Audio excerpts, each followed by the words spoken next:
Capítulo 35. Era melhor ter deixado aquele lugar do jeito que estava. Caminhei devagar até a porta. Não fazia ideia de quem poderia estar tocando a campainha. Eu teria escutado se algum carro tivesse parado diante da casa. A mesa de jantar ficava nos fundos, mas mesmo assim eu certamente escutaria o motor, os pneus e os freios se algum carro se aproximasse.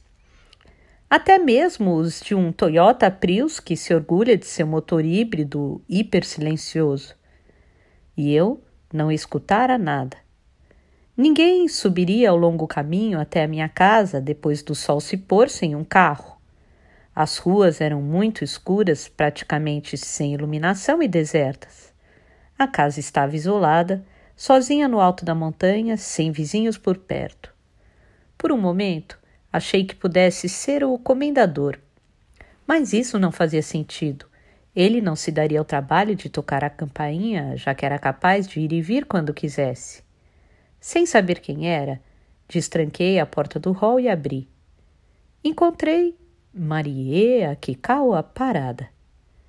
Vestia a mesma roupa da manhã, mas agora com uma fina jaqueta sobre o moletom. O tempo tinha esfriado bastante depois do pôr do sol.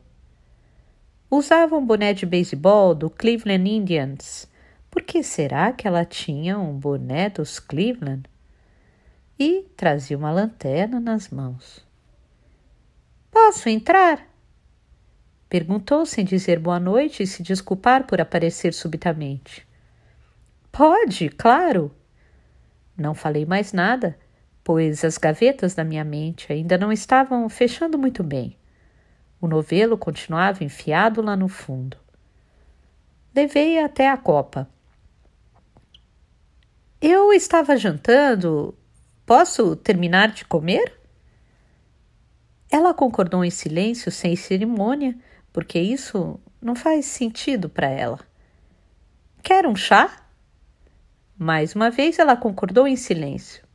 Então tirou a jaqueta e o boné e ajeitou os cabelos. Pus água para ferver e coloquei folhas de chá verde em um bule. Eu também queria tomar chá. Com os cotovelos fincados na mesa, Marie me observou como se fosse um espetáculo incomum, enquanto eu comia o olho de boi marinado, tomava sopa de missô e comia arroz. Como alguém que, passeando pela selva, se depara com uma jiboia devorando um filhote de texugo e se senta em uma pedra próxima para assistir. Fui eu que fiz essa conserva de olho de boi. Expliquei, quebrando o silêncio. Porque assim ela dura bem mais. Ela não teve nenhuma reação. Não dava nem para ter certeza se minhas palavras tinham alcançado seus ouvidos. Immanuel Kant era um sujeito de hábitos regrados. Tão regrados que as pessoas da sua cidade ajustavam os relógios de acordo com o horário em que o viam passando todos os dias. Experimentei dizer. Era uma declaração despropositada, é claro. Eu só queria saber de que maneira Marie Akikawa reagiria a uma fala sem sentido como aquela. Porém, ela não reagiu. O silêncio só se intensificou. E Kant continuou taciturno e regrado o seu caminho pelas ruas da cidade de Königsberg. Dizem que suas últimas palavras foram: "Isso está bom." Há pessoas que conseguem viver assim.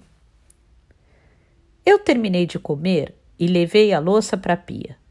Depois adicionei a água quente ao chá no bule e voltei para a copa com ele e 2 copos de cerâmica. Sentada à mesa, Maria observava cada um dos meus gestos com o olhar atento de um historiador verificando detalhes nas notas de rodapé de um documento. Você não veio para cá de carro, né? Vim a pé. Veio andando sozinha da sua casa até aqui? É. Eu me calei e esperei que ela continuasse. Ela também ficou quieta. O silêncio durou bastante tempo. Mas ficar calado não é difícil para mim. Tanto é que eu conseguia viver sozinho no alto de uma montanha. Tenho uma passagem secreta, disse Marie depois de algum tempo.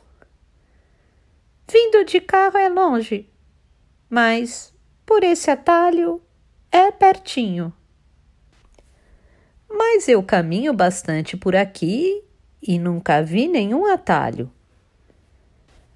É que você não sabe procurar, disse a menina seca. Não dá para ver se estiver caminhando e olhando normalmente. Ele é bem escondido. Você que escondeu? Ela fez que sim com a cabeça. Eu vivo aqui desde pequena. Todas essas montanhas eram meu quintal. Então, conheço cada pedaço. Então, essa passagem é muito bem escondida.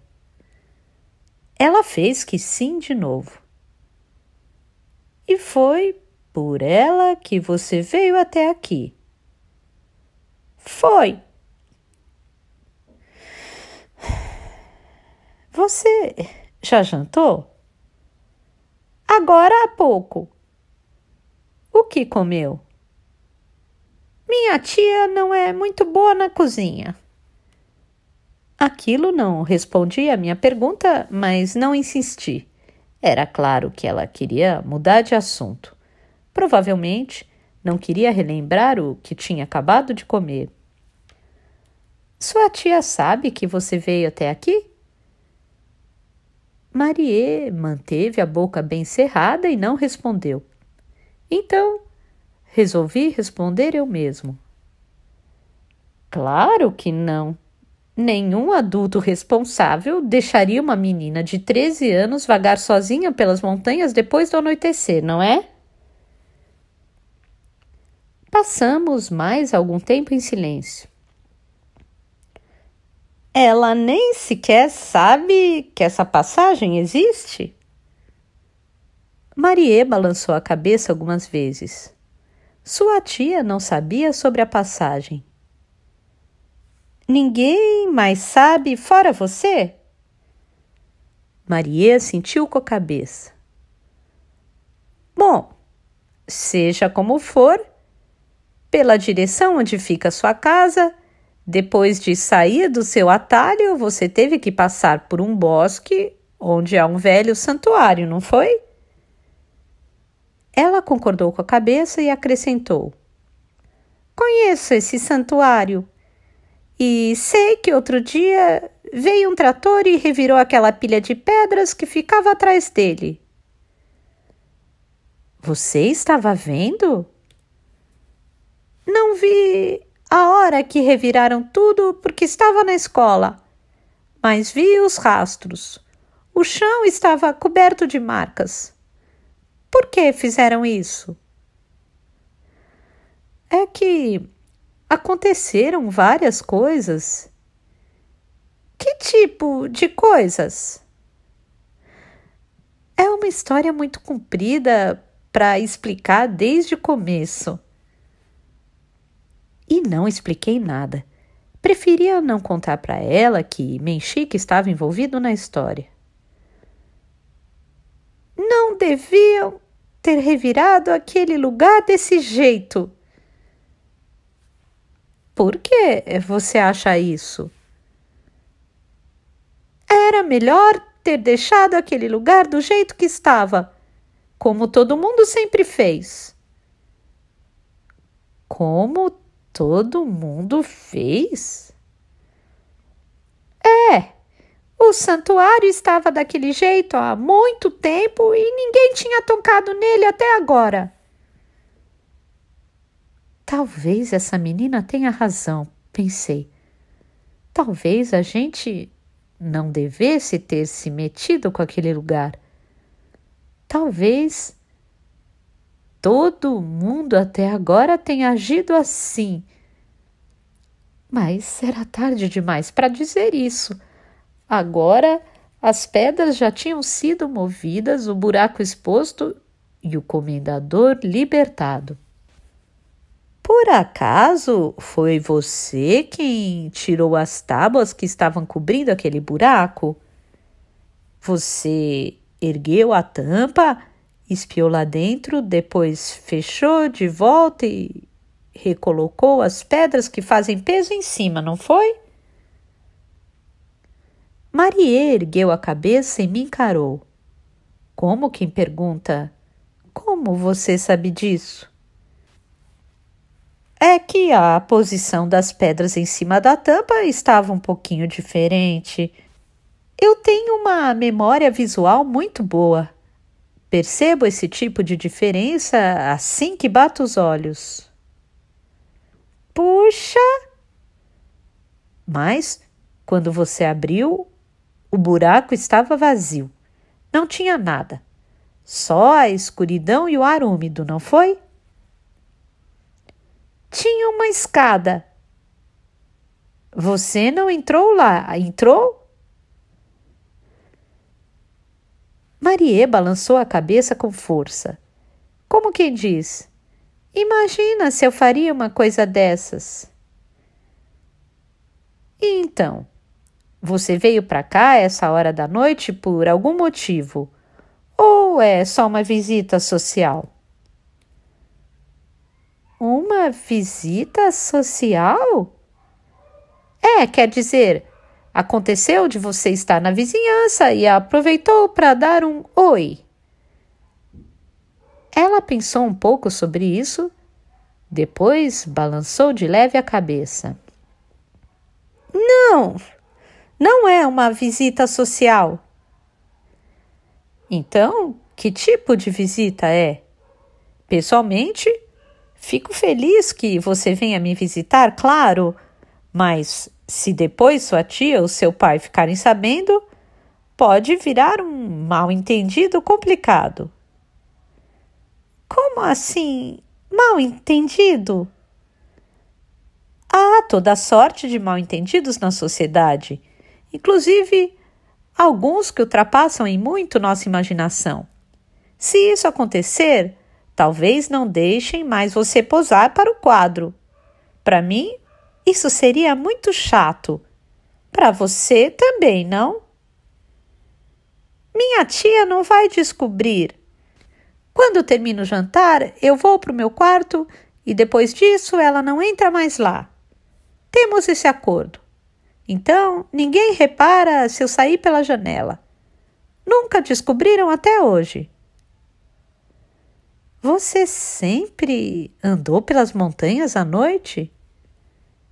Marie fez que sim.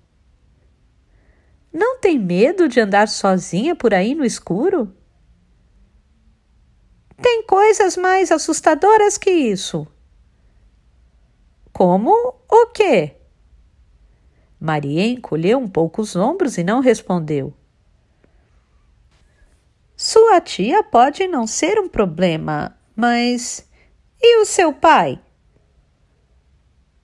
Ele ainda não voltou. Mesmo sendo domingo? Marie não respondeu. Ela sempre queria parecer evitar falar do pai. Enfim, não precisa se preocupar, professor, porque ninguém sabe que eu saí. E mesmo se descobrirem, nunca diriam que vim para cá. Tá, então não vou mais me preocupar. Mas por que você veio até aqui esta noite? Porque tenho um assunto para falar com você.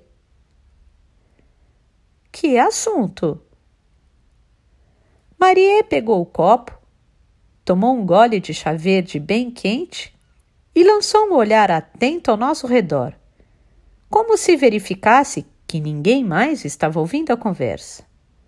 É claro que não havia ninguém fora nós, isto é, a não ser que o comendador tivesse voltado e nos escutasse de algum canto. Mas, de qualquer jeito, ela não conseguiria vê-lo a não ser que ele estivesse corporificado. É sobre aquele seu amigo que veio aqui esta tarde. O homem com o cabelo branco bonito. Como ele se chamava? Um nome meio estranho. Menchique. Isso, Menchique. Ele não é meu amigo, é só uma pessoa que conheci há pouco tempo. Tanto faz. O que tem o Menchique? Ela estreitou os olhos e me encarou.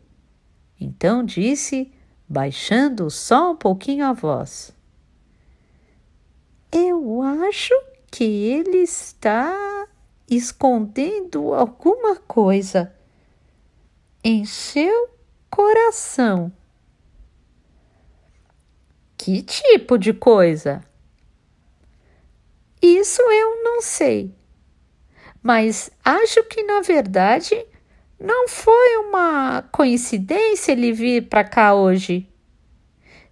Tenho a impressão de que ele tinha algum motivo bem específico para vir. E qual poderia ser esse motivo? Perguntei um tanto assustado com a sua percepção afiada. Ela me olhou fixamente. Isso eu não sei. Você também não sabe? Não, nem tenho ideia. Menti, rezando para que essa mentira não fosse desmascarada num instante pelos olhos de Maria Kikawa. Nunca fui bom mentiroso. Sempre que tento inventar alguma história, fica na cara que estou mentindo. Mas eu não podia contar a verdade. Mesmo? Mesmo. Eu nem imaginava que ele viria para cá hoje. Marie pareceu acreditar no que eu dizia. De fato, Menchique não tinha dito que viria e sua chegada fora bastante inesperada para mim. Sobre esta parte, eu não estava mentindo. Aquele homem tem uns olhos estranhos. Estranhos? Como? Parece que seus olhos têm sempre alguma intenção. Que nem o lobo da Chapeuzinho Vermelho. Ele pode deitar na cama e fingir que é a avó, mas é só olhar para os olhos dele para perceber que é um lobo. O lobo da Chapeuzinho Vermelho. Quer dizer, então, que você sentiu alguma coisa nociva em Menchique? Nociva? Alguma coisa ruim, negativa? Nocivo, repetiu ela, e pareceu guardar aquela palavra em alguma gaveta da mente, junto com ribombar em céu azul. Não é bem isso. Não acho que ele tenha más intenções, mas acho que esse Menchique, com seu belo cabelo branco, está escondendo alguma coisa. Você sente isso? Ela sentiu com a cabeça. Então achei melhor vir checar com você. Achei que talvez você soubesse alguma coisa sobre ele. A sua tia também sentiu a mesma coisa? Perguntei desconversando. Ela pendeu a cabeça para o lado em dúvida. Não, minha tia não pensa desse jeito. Ela ela não tem muitos sentimentos nocivos sobre as pessoas. Além disso, ela ficou interessada no Menchique. Apesar de ser um pouco mais velho que ela, ele é bonito, bem vestido, parece ser rico, mora sozinho. Então, sua tia gostou dele? Acho que sim. Ela estava muito animada enquanto conversava com ele, com uma expressão alegre e a voz um pouco diferente. Não era o seu jeito de sempre, e acho que ele também deve ter percebido essas diferenças. Eu servi mais chá sem comentar nada sobre o assunto. Depois, tomei um gole do meu. Marie passou um tempo refletindo sozinha. Mas como será que Menchique sabia que a gente vinha para cá hoje? Você falou para ele, professor? Escolhi as palavras com cuidado para evitar outra mentira. Eu não acho que ele planejou se encontrar com sua tia aqui hoje, porque quando ele viu que vocês estavam aqui, quis ir embora e fui eu que o convenci a ficar. Acho que ele veio para cá por acaso. Ele estava aqui por acaso e ao vê-la, ele ficou interessado. Afinal, sua tia é uma mulher bem atraente. Marie não pareceu totalmente convencida, mas também não insistiu no assunto. Só passou um tempo com a testa franzida e os cotovelos na mesa. De qualquer maneira, no próximo domingo, vocês vão visitar a casa dele. Marie concordou com a cabeça. Para ver o retrato que você pintou. Acho que minha tia está muito animada para ir lá. Para fazer uma visita a ele, quero dizer. Não a culpe por se animar. Morando nessas montanhas desertas, sem ninguém ao redor, ela não deve ter tantas oportunidades de conhecer novos homens como tinha na cidade. Marie apertou os lábios por um instante. Ela teve um namorado por muito tempo, sabe? Um namoro longo e sério, disse ela como se contasse um enorme segredo. Isso foi antes de ela vir para cá, quando trabalhava como secretária em Tóquio. Mas muitas coisas aconteceram e no fim não deu certo e ela ficou muito mal. E minha mãe morreu e ela veio cuidar de mim. Quer dizer, é claro que não foi ela mesma quem me contou isso, mas... E agora? Ela está saindo com alguém? Acho que não. E você está meio preocupada que ela tenha certa expectativa em relação a Menchique nesse sentido. Foi por isso que veio conversar comigo hoje. Sabe, você acha que Menchique está tentando seduzir minha tia? Seduzir? Sem sentimentos sérios. Isso eu não tenho como saber. Não conheço Menchique tão bem assim. Além disso, ele e sua tia se conheceram hoje. Ainda não aconteceu nada de fato. E esse tipo de questão fica entre o coração de duas pessoas e vai mudando conforme as coisas vão acontecendo. Tem vezes em que um sentimento pequeno acaba crescendo muito, outras vezes é o contrário. Mas eu tenho um tipo de intuição. Eu tive a impressão de que ela podia confiar nessa coisa tipo intuição, mesmo sem nenhuma prova concreta.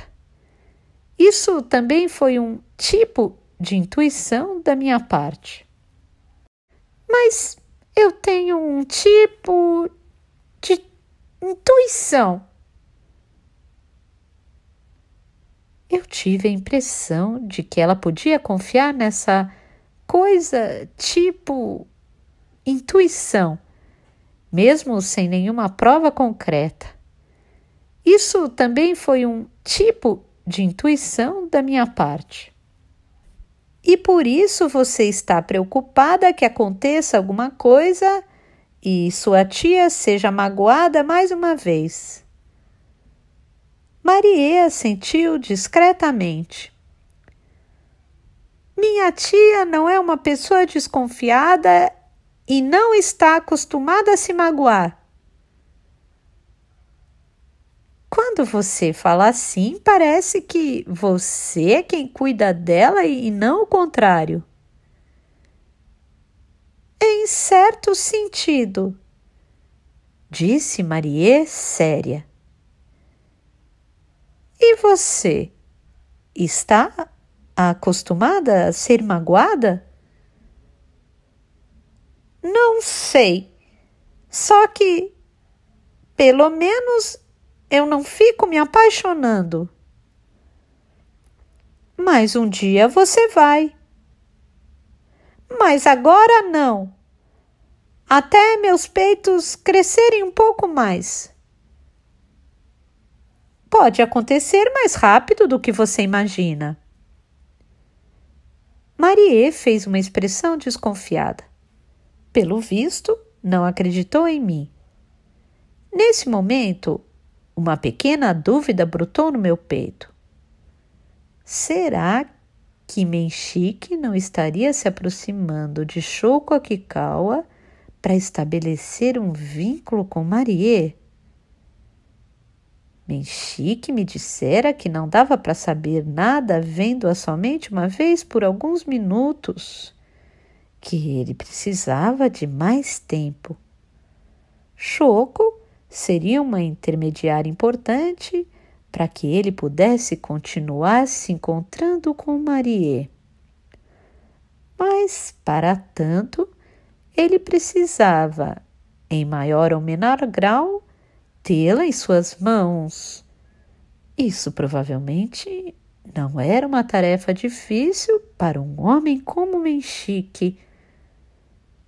Não dá para dizer que ele o faria com o pé nas costas, mas não queria pensar que ele estava escondendo uma intenção dessas. É possível que, como dissera o comendador, ele precisasse ter sempre um plano. Mas ele não me parecia um sujeito tão ardiloso assim. A casa de Menchik é impressionante. Contei a Marie. É bem interessante. No mínimo, uma casa que vale a pena conhecer. Você já foi lá, professor? Uma vez só, ele me convidou para jantar. Fica do outro lado do vale? Sim, quase em frente à minha. Dá para eu ver daqui? Eu fingi pensar um pouco. Dá. De longe. Eu queria ver. Eu a levei até o terraço e apontei a mansão de Menchik na montanha do outro lado do vale. As luzes do jardim a destacavam no mar da noite como um navio luxuoso. Ainda havia luzes acesas em alguns cômodos, todas discretas e fracas. Aquela enorme casa branca? Perguntou Maria espantada e me fitou por um instante. Depois, sem dizer nada, voltou o olhar para a mansão no horizonte. Da minha casa também dá para ver essa casa, mas de um ângulo um pouco diferente daqui.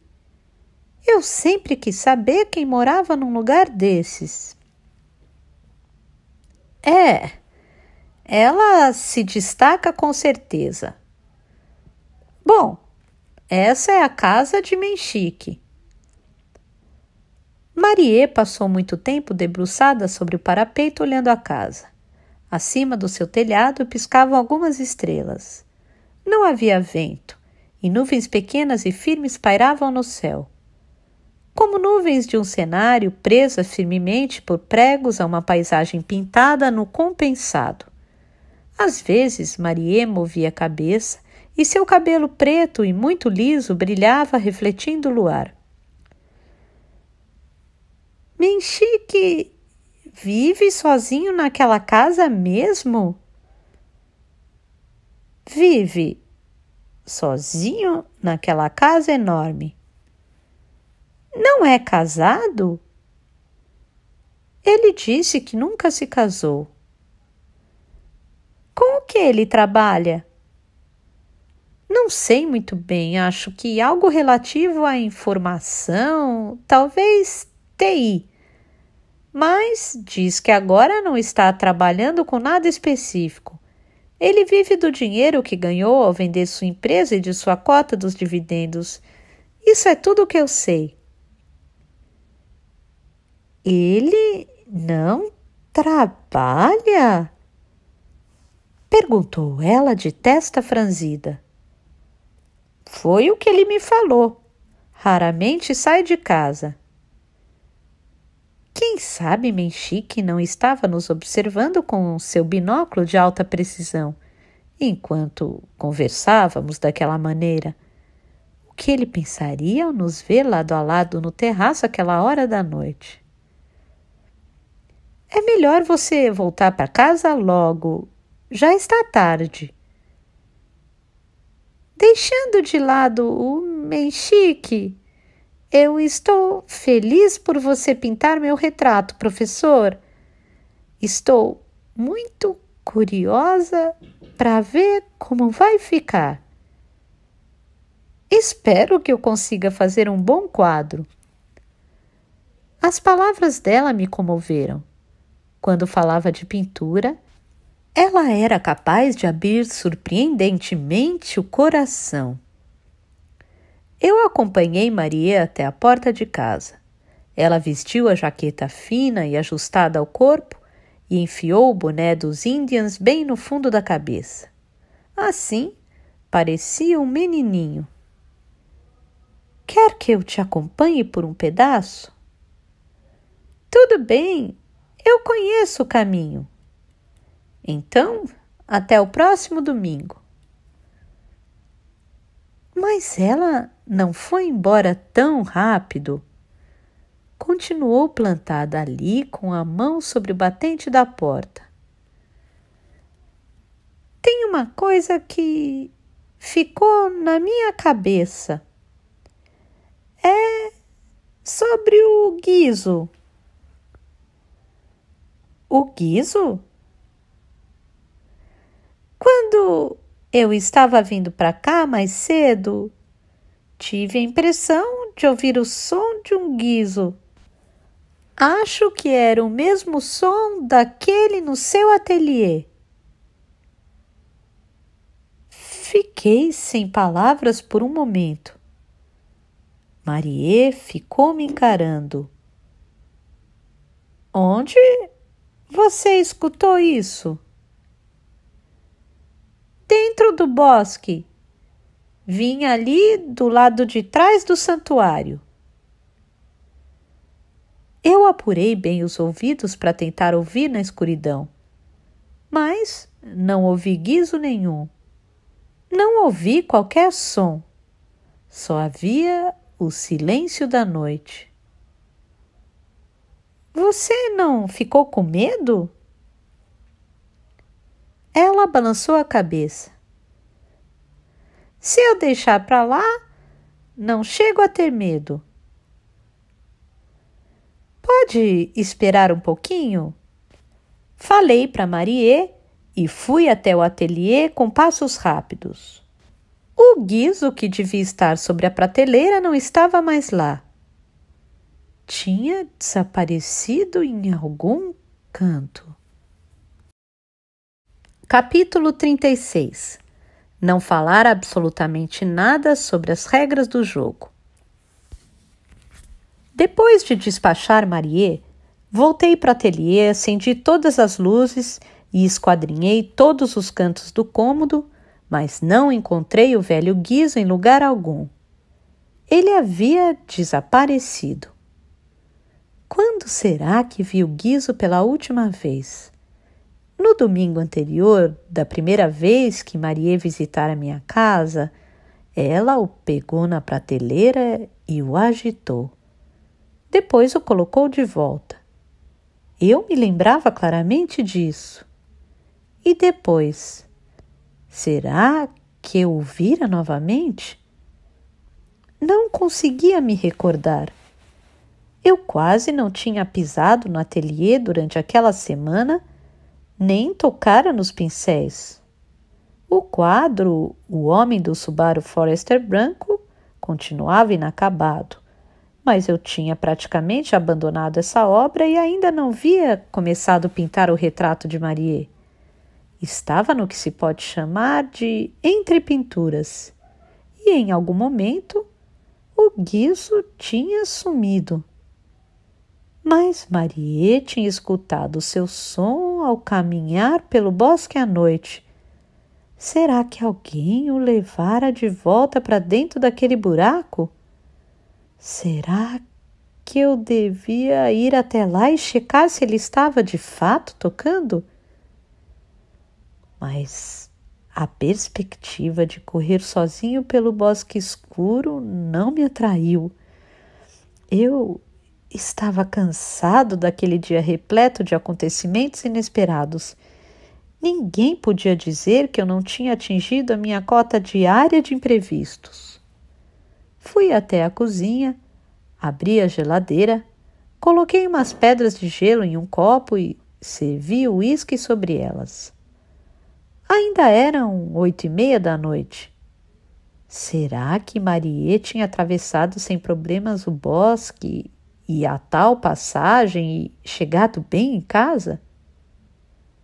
Provavelmente não tinha acontecido nada. Não havia por que me preocupar.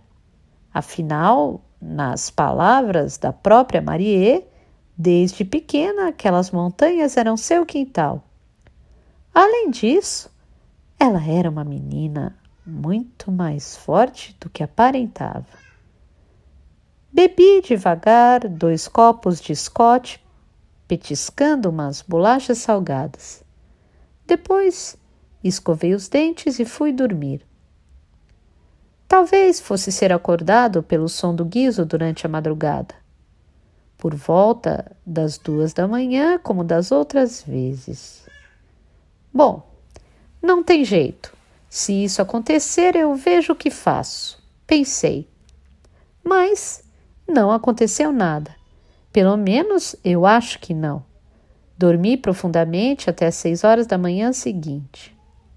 Quando despertei, olhei pela janela e estava chovendo. Era uma chuva gélida, prenunciando a chegada do inverno. Uma chuva persistente e silenciosa, muito parecida com aquela que caía em março, quando minha esposa anunciou que queria se separar.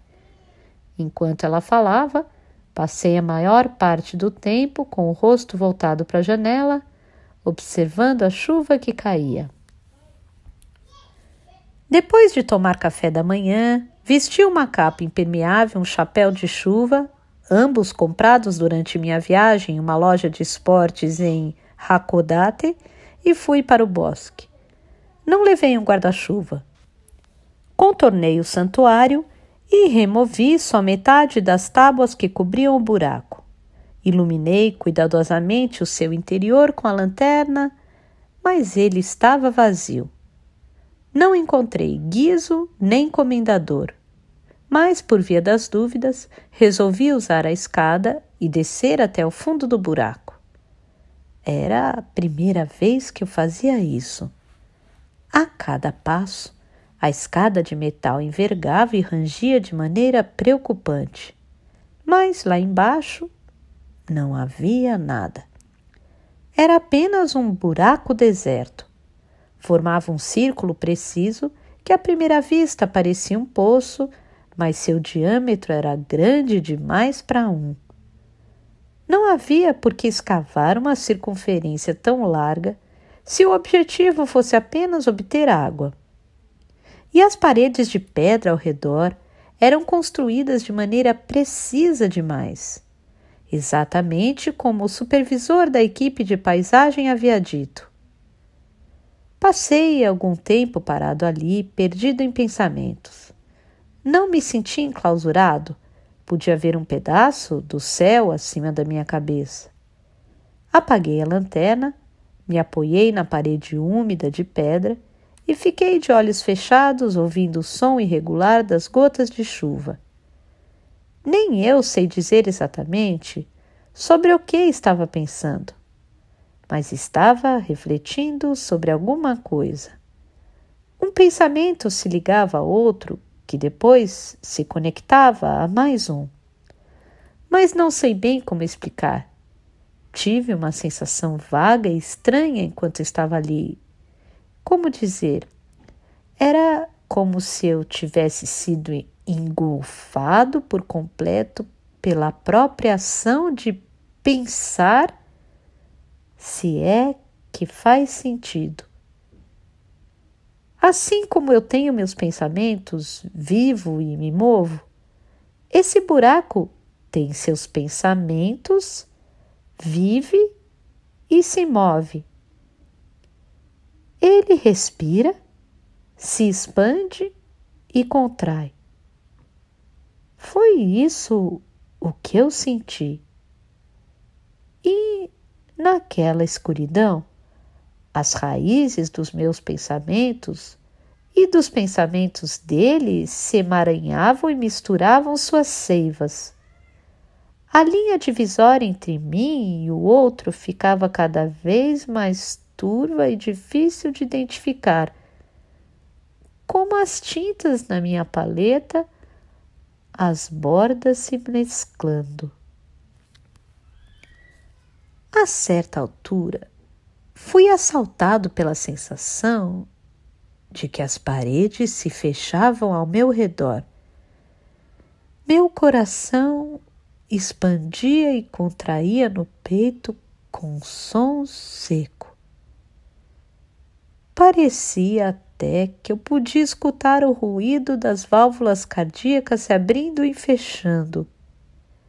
A sensação me gelou, como se eu estivesse me aproximando do mundo dos mortos. Esse mundo não era, de forma alguma, desagradável, mas para o qual eu ainda não deveria ir.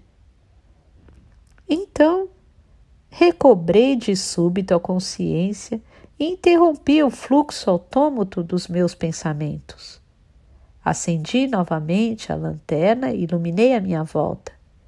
A escada continuava ali.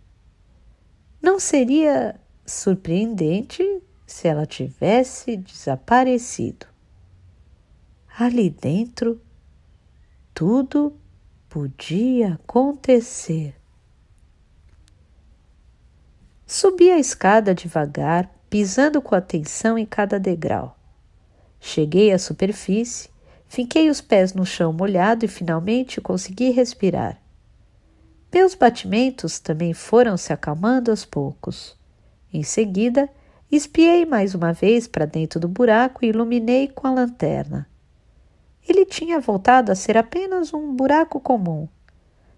Não estava vivo nem pensando e suas paredes não estavam se fechando.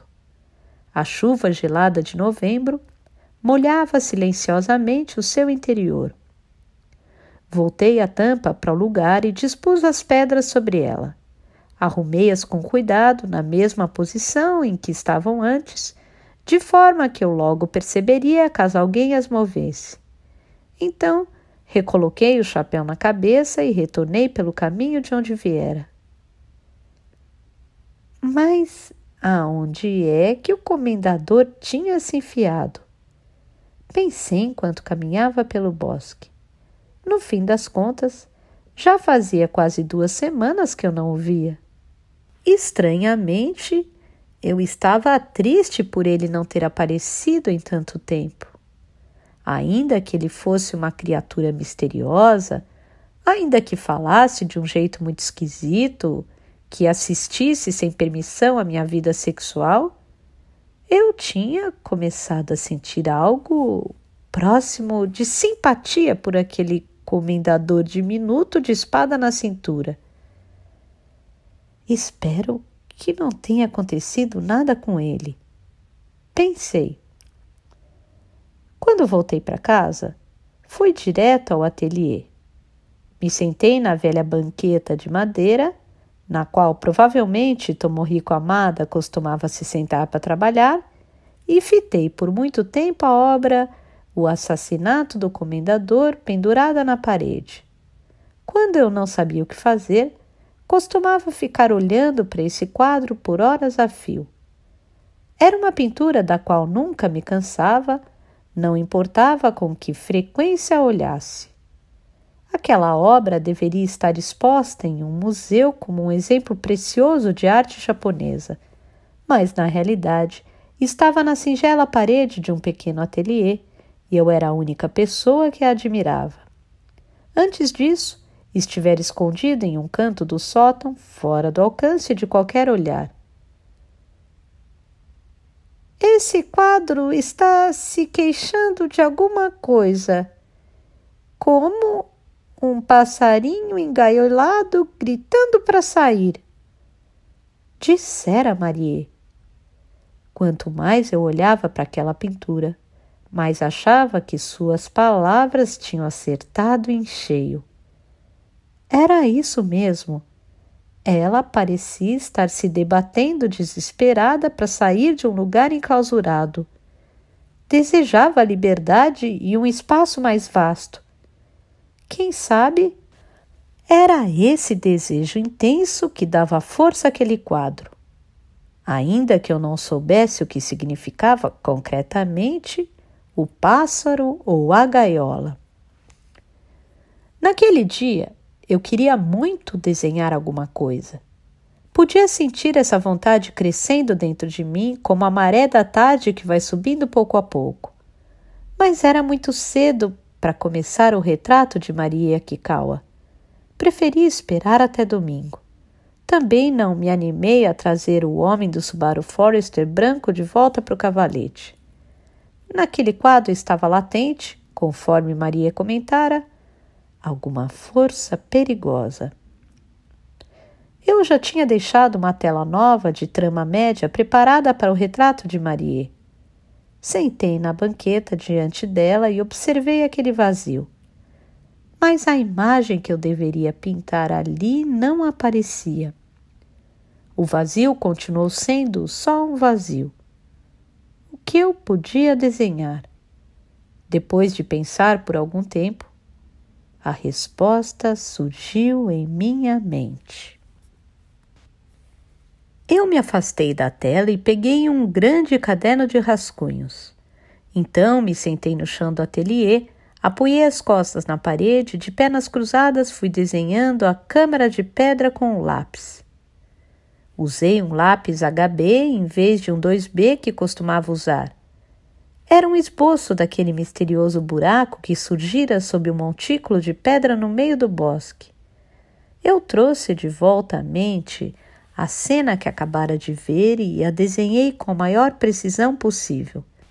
Tracei as paredes de pedra construídas com uma minúcia surpreendente. Desenhei o chão ao redor do buraco, onde as folhas caídas e úmidas formavam belos padrões. O capim alto que crescia escondendo o buraco, pisoteado e amassado pelas esteiras da escavadeira. Enquanto desenhava, a sensação de ir me tornando um só com o buraco no meio do bosque voltou a me invadir.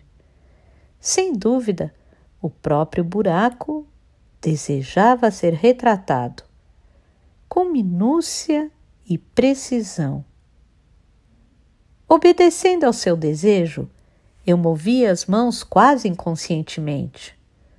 O que eu sentia naquele momento era a mais genuína alegria da criação.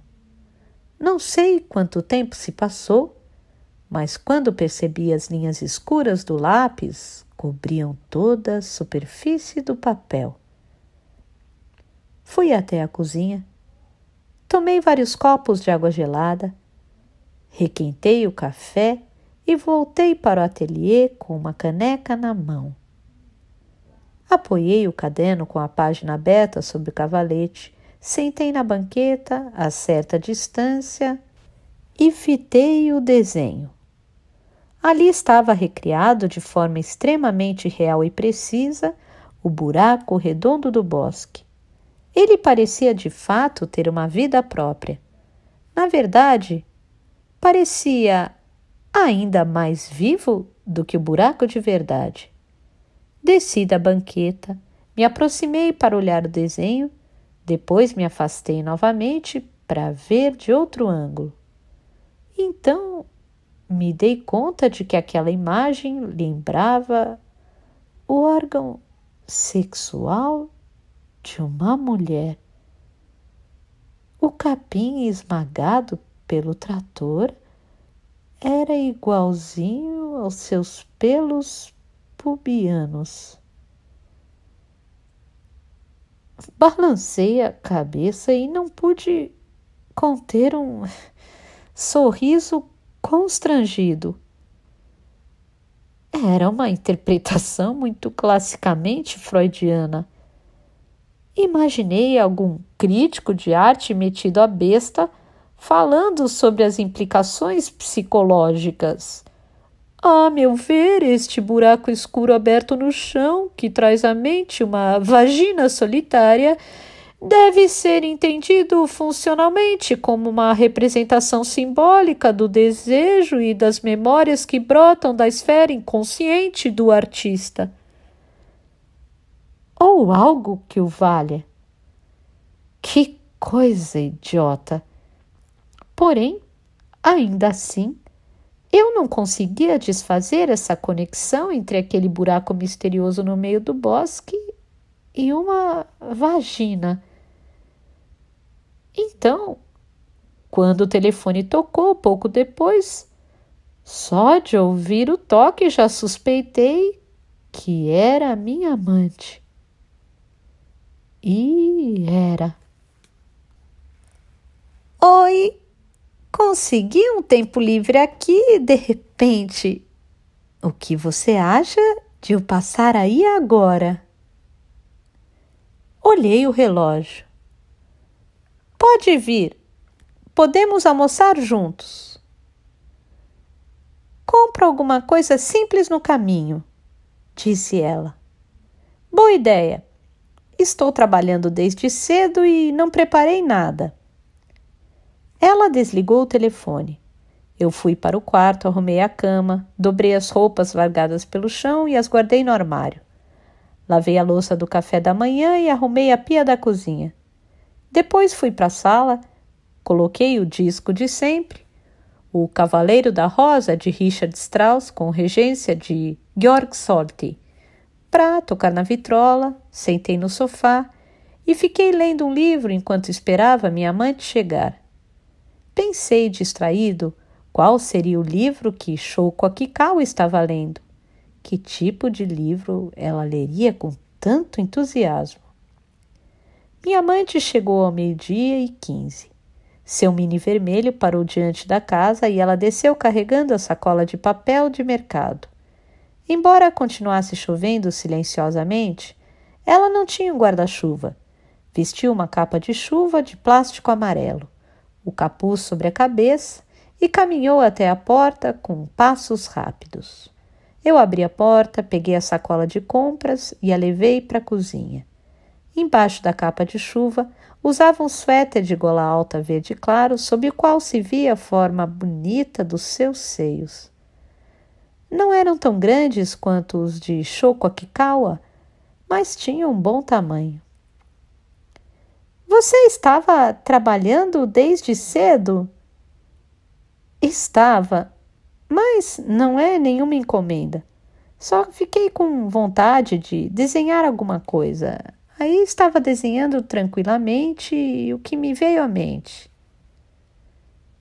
Para matar o tempo? É, acho que sim. Está com fome? Não muita. Que bom.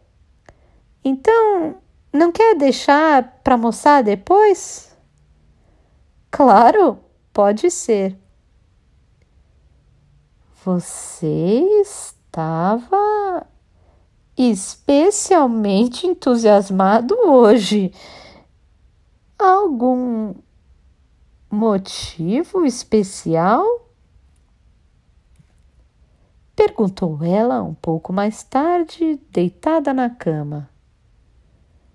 Não sei bem, respondi. Talvez porque desde manhã estive absorto em desenhar um estranho buraco aberto no chão do bosque de cerca de 2 metros de diâmetro. E enquanto desenhava, comecei a achar que ele parecia uma vagina, e isso acabou estimulando meu apetite sexual. Eu não podia falar uma coisa dessas. É porque faz um tempo que não te vejo. Escolhi uma resposta mais delicada. Fico feliz de ouvir isso, disse ela, correndo os dedos de leve pelo meu peito. Mas, na verdade, você não preferia estar dormindo com uma mulher mais jovem? Eu? Eu não. Mesmo? Nunca pensei. Respondi, e era a verdade. Eu realmente apreciava a relação física que tinha com ela e não desejava ter esse tipo de relação com mais ninguém. Quer dizer, é claro que com o Zu esse tipo de coisa era algo totalmente distinto. Ainda assim, preferi não contar a ela que estava pintando o retrato de Marie Akikawa. Achei que o fato de eu estar retratando uma bela jovem de 13 anos poderia apenas despertar seu ciúme. Para as mulheres, todas as idades são uma idade complicada. Sejam 41 anos ou 13, elas estão sempre diante de uma idade complicada. Este foi o ensinamento que obtive nos módicos relacionamentos com o sexo oposto que tive até hoje.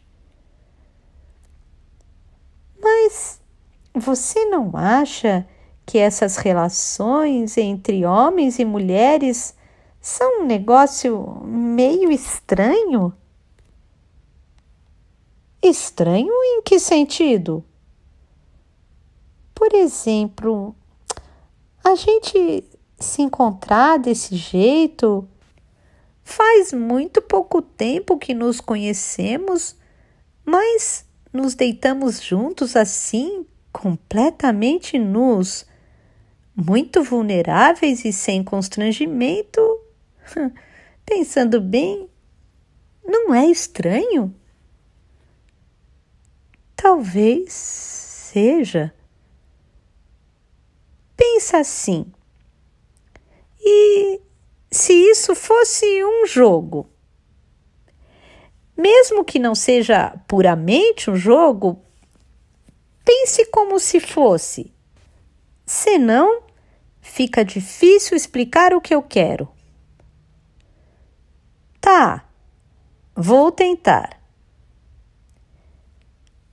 Então, um jogo precisa de regras, não é? Acho que sim. Esportes como futebol ou beisebol, por exemplo, têm uns livros enormes, cheios de regra, onde está explicado bem direitinho todo o regulamento, e os juízes e jogadores têm que aprender essas regras. Sem isso, não dá para jogar, não é? É verdade. Ela fez uma pausa, esperando que a imagem se enraizasse bem no meu cérebro. O que eu queria saber é se alguma vez nós falamos claramente sobre as regras deste jogo aqui. Falamos? Pensei um pouco antes de responder. Acho que não. Mas, na prática, estamos jogando esse jogo de acordo com um livro de regras hipotéticos, não é? É. Quando você coloca dessa maneira, acho que pode ser. Basicamente, eu acho que acontece o seguinte. Eu jogo pelas regras que conheço e você joga pelas regras que conhece. E nós respeitamos instintivamente as regras um do outro. E aí, desde que essas regras não se choquem e não dê nenhuma confusão maior, o jogo prossegue sem problemas, não é isso? Pensei um pouco sobre o assunto. Pode ser. Nós respeitamos, no geral, as regras um do outro. Mas, ao mesmo tempo, acho que, mais do que uma questão de respeito ou de confiança, é uma questão de boas maneiras. Uma questão de boas maneiras? É muito importante. Pode ser, admitir. Mas se essa coisa, seja confiança, respeito ou boas maneiras, parasse de funcionar direito e as regras começassem a divergir, nós precisaríamos interromper a partida para definir um novo conjunto de regras comuns. Ou então, encerrar o jogo e ir embora do estádio. Saber escolher entre essas duas opções é uma questão importante. Foi precisamente o que aconteceu no meu casamento. Pensei. Interrompi o jogo e abandonei o estádio em silêncio. Naquela tarde de domingo em março em que caía uma chuva gelada. Então, falei, agora você queria que a gente discutisse as regras? Não, você não entendeu nada. O que eu quero é não ter que discutir as regras do jogo. É justamente por isso que consigo ser tão aberta assim com você. Tudo bem? Por mim, tudo bem. Resumindo, confiança e respeito. Sobretudo, boas maneiras. Sobretudo, as boas maneiras. Repeti. Ela esticou a mão e apertou certa parte do meu corpo. Parece que já ficou duro de novo. Sussurrou ela ao meu ouvido. Talvez seja porque hoje é segunda-feira. Falei. O que os dias da semana têm a ver com isso? Talvez seja porque está chovendo desde cedo, ou porque a colheita de cogumelos foi boa, ou porque o copo ainda está 16 avos cheio, Ou quem sabe, porque seus peitos estavam muito provocantes naquele suéter verde. Ela soltou risadinhas. Pelo visto, gostou da minha resposta. Ou porque o copo ainda está 16 avos cheio. Ou quem sabe, porque seus peitos estavam muito provocantes naquele suéter verde. Ela soltou risadinhas. Pelo visto, gostou da minha resposta. À noite, recebi um telefonema de Menchik. Ele me agradeceu pelo dia anterior. Eu disse que não havia feito nada que merecesse agradecimento e, de fato, apenas o apresentara a duas mulheres. O que acontecesse a partir daí estaria além da minha interferência e, nesse sentido, eu era alheio àquele processo. Ou melhor, gostaria de me manter alheio, apesar de pressentir que as coisas não correriam da maneira tão favorável. Na verdade, estou ligando hoje para falar sobre a questão de Tomohiko Hamada. Consegui mais algumas informações. Então quer dizer que ele continua com essa investigação. Não sei exatamente quem ele contratou para investigar, mas um serviço tão meticuloso certamente tinha um custo considerável. Menchik era o tipo de homem que não hesita em gastar qualquer quantia de dinheiro para obter o que considera necessário. Mas eu não consegui imaginar que necessidade ele tinha de saber sobre a experiência de Tomohiko Hamada em Viena, nem quão profunda era essa necessidade. Talvez isso não tenha nenhuma relação direta com o episódio que ocorreu enquanto Tomohiko estava em Viena, mas foi no mesmo período e, sem dúvida, foi um acontecimento muito significativo para ele. Então, achei que valia a pena lhe contar de qualquer maneira. O que foi no mesmo período? Conforme falei antes, Tomohiko Hamada deixa Viena e retorna ao Japão no começo de 1939. Oficialmente, foi uma repatriação forçada, mas na realidade ele foi resgatado das mãos da Gestapo. Os ministérios das relações exteriores do Japão e da Alemanha nazista deliberaram secretamente e determinaram que Tomohiko Hamada deveria ser exilado do país sem que ninguém questionasse seus crimes. A tentativa de assassinato aconteceu em 1938 e foi, de certa forma, um desenrolar de fatos importantes ocorridos naquele ano. O Anschluss, anexação da Áustria, e o Kristallnacht, Noite dos Cristais. O primeiro aconteceu em março e a segunda em novembro.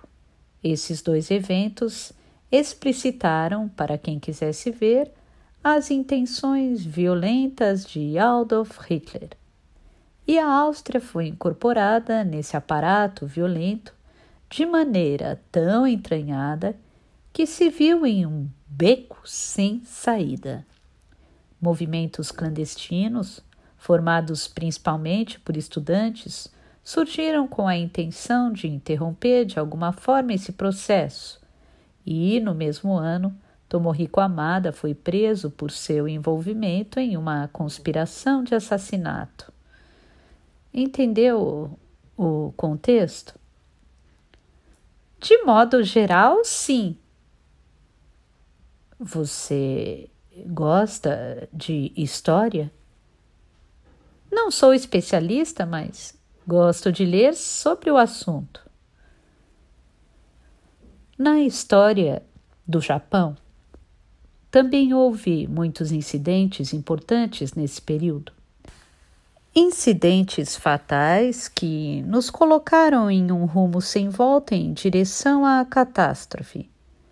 Você tem ideia do que estou falando?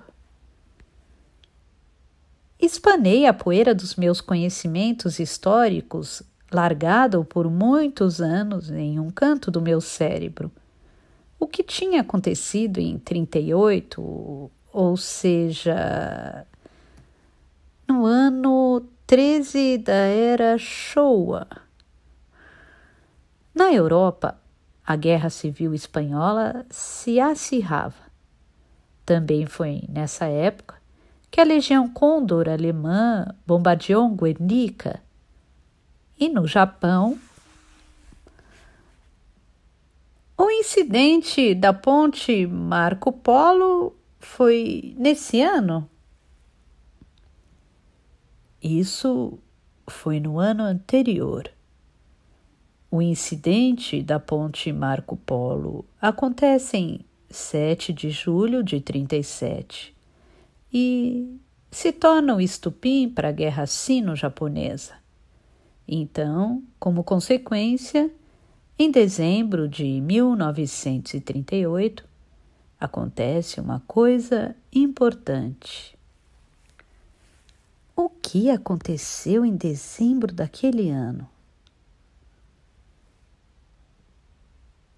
A tomada de Nanquim? Perguntei.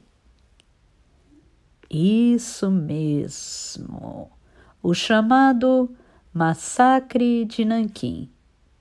O exército japonês tomou a cidade de Nanquim depois de uma batalha violenta e cometeu ali um sem número de assassinatos. Houve assassinatos ligados às batalhas e outros que aconteceram depois que elas se encerraram.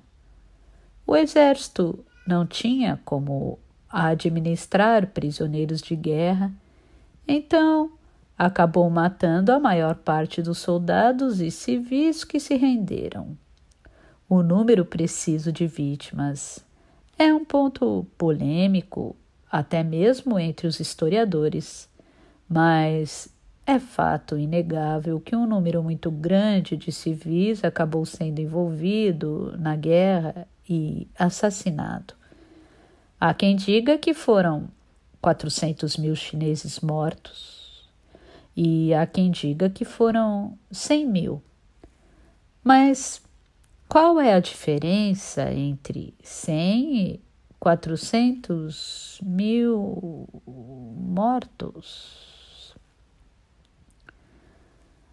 Eu não sabia responder, é claro.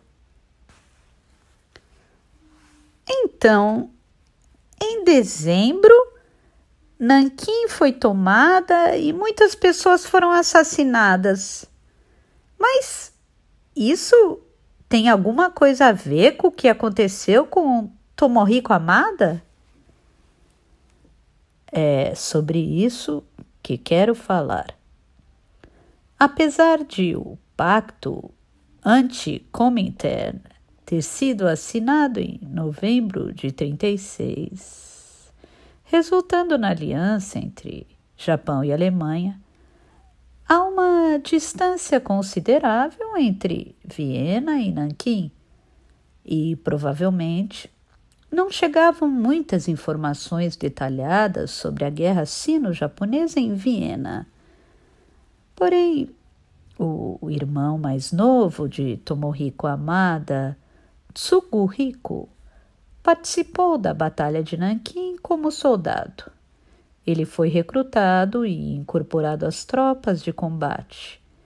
Na época, tinha 20 anos e estava matriculado na Escola de Música de Tóquio, ou seja, na atual Faculdade de Música da Universidade de Artes de Tóquio.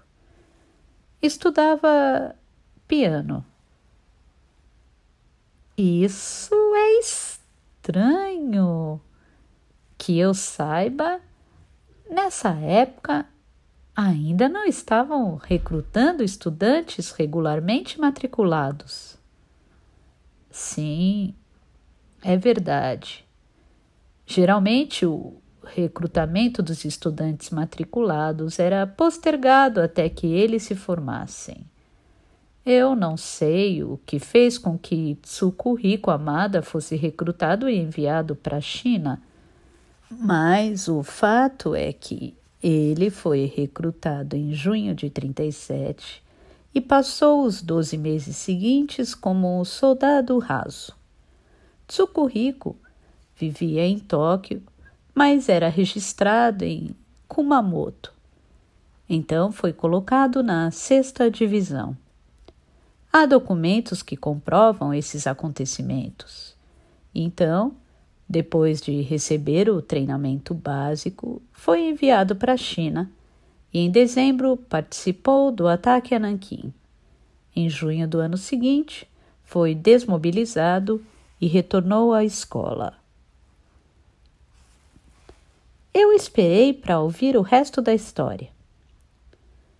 Porém, pouco depois de ser dispensado do exército e voltar à universidade, Tsukuhiko Hamada tirou a própria vida.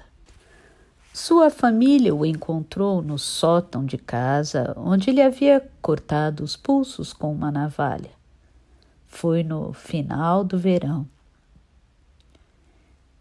Ele cortou os pulsos no sótão de casa? Final do verão de 1938. Ou seja, Tomohiko Hamada ainda estava num intercâmbio em Viena quando o irmão cometeu suicídio no sótão, não é? Sim. E ele não retornou ao Japão para o funeral. Se bem que, considerando que naquela época os aviões ainda não estavam tão desenvolvidos e ele teria que vir de trem ou navio de qualquer maneira, não teria chegado a tempo. Então você acha que pode existir alguma conexão entre o suicídio de seu irmão mais novo e a tentativa frustrada de assassinato do qual Tomohiko participou, praticamente no mesmo período em Viena? Talvez exista, talvez não. Aí já estamos no campo da especulação. Estou apenas relatando o que veio à tona nas minhas pesquisas. Tomohiko tinha outros irmãos além desse? Tinha um irmão mais velho. Ele era o segundo filho e o falecido Tsukuhiko era o terceiro. O suicídio do caçula foi ocultado da sociedade para proteger a honra da família. A 6ª divisão de Kumamoto era conhecida por sua coragem e bravura. Um soldado retornar com honras de sua participação nesta divisão e se matar logo em seguida era muito vergonhoso para a família. Mas como você sabe, os boatos sempre se espalham. Eu agradeci a ele pela informação. Apesar de eu não saber o que, concretamente, aquilo tudo significava. Estou pensando em investigar um pouco mais a fundo. Se descobrir mais alguma coisa, volto a telefonar. Muito obrigado. Então, até o próximo domingo. Passarei aí depois do meio-dia e levarei as duas para conhecer minha casa, para mostrar o seu quadro. Você não se incomoda, certo? É claro que não. Aquele quadro é sua propriedade agora. Você é livre para mostrá-lo, não para quem quiser.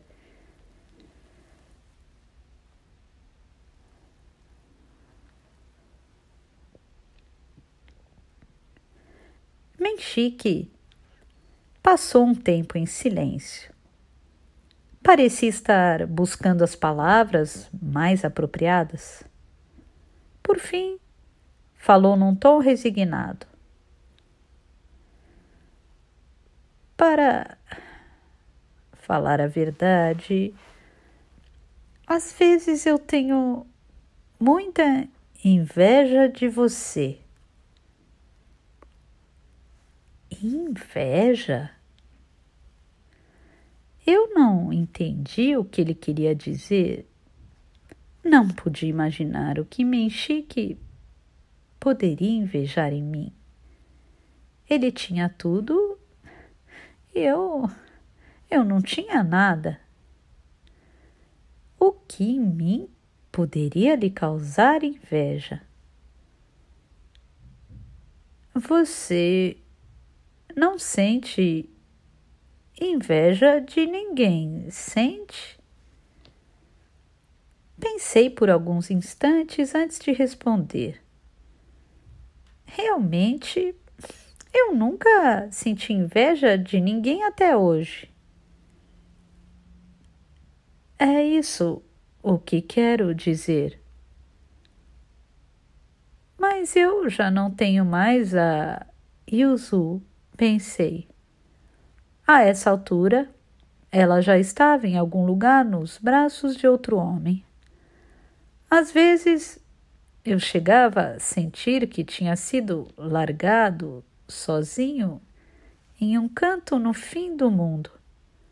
No entanto, mesmo assim, eu não sentia inveja de ninguém. Será que eu devia achar isso estranho?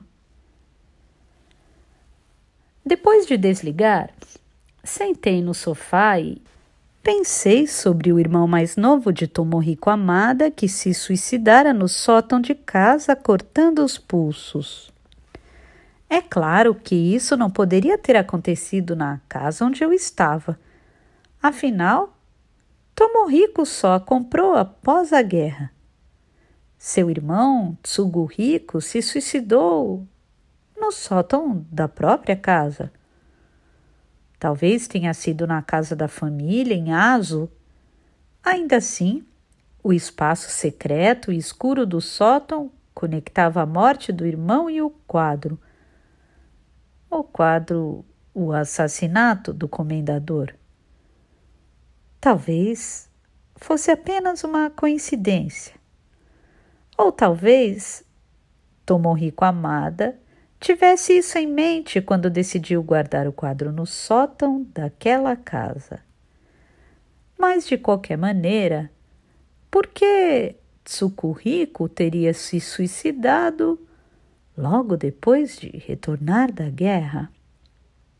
Depois de ter sobrevivido àquela batalha violenta e conseguido voltar para casa com todos os membros, peguei o telefone e liguei para Masahiko Amada. Podemos nos encontrar em Tóquio em uma hora dessas?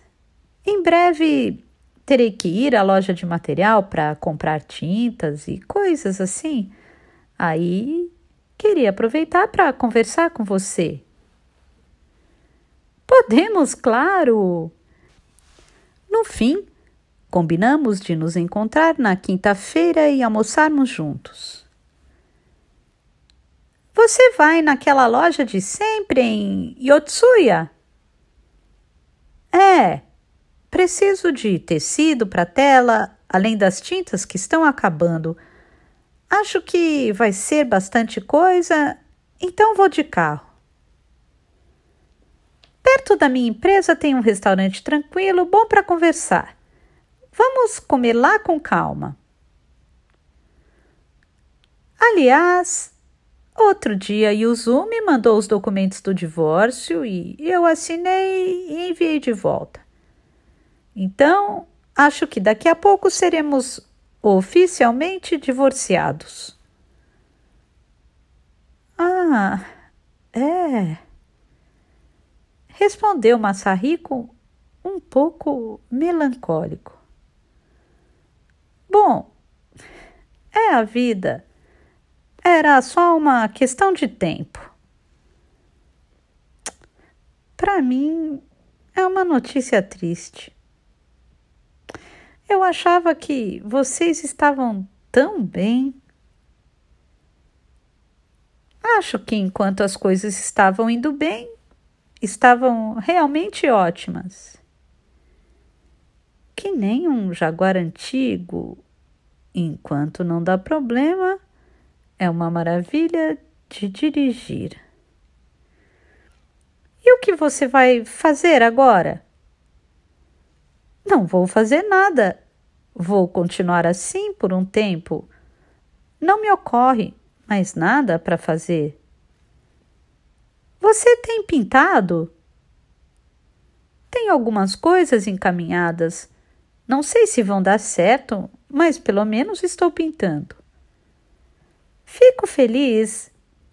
E foi bom você ter me ligado. Eu estava querendo falar com você sobre uma coisa. Uma coisa boa? Não sei se é boa ou ruim, mas é um fato indiscutível. É sobre Yuzu? É difícil de contar ao telefone. Tá, então vamos deixar para quinta-feira. Desliguei e fui para o terraço. A chuva havia parado e o ar noturno estava límpido e gelado. Algumas estrelas espiavam pelas frestas entre as nuvens. Pareciam lascas de gelo espalhadas pelo céu, de gelo duro que não derretia nem em milhões de anos, congelado até o âmago.